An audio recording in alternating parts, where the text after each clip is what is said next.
نحمدہ ونصلی علی رسولہ الکریم اما بعد۔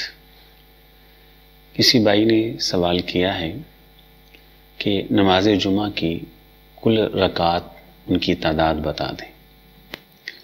تو نماز جمعہ کی کل رکعات کی تعداد یہ ہے کہ اگر آپ خطبہ شروع ہونے سے پہلے تشریف لائیں تو آپ جتنی چاہیں نفل عبادت وہ ادا کر سکتے۔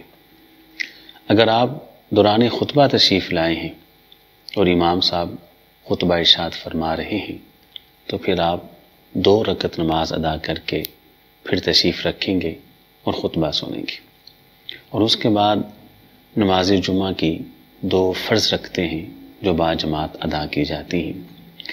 2 فرضوں کے بعد 2 نفل بھی ہیں، 4 بھی ہیں اور 6 رکھتے بھی ہیں۔ فرض کے بعد چاہے آپ 2 ادا کر لیں، چاہے تو 4 ادا کر لیں، تو چاہے تو 6 ادا کر لیں۔ یہ کل نماز جمعہ کی رکعات کی تعداد ہے۔ اللہ تعالیٰ اس کہنے والے کو بھی اور سب سننے والوں کو کتاب و سنت پر عمل کرنے کی توفیق عطا فرمائے۔ وآخر دعوانا ان الحمد للہ رب العالمین۔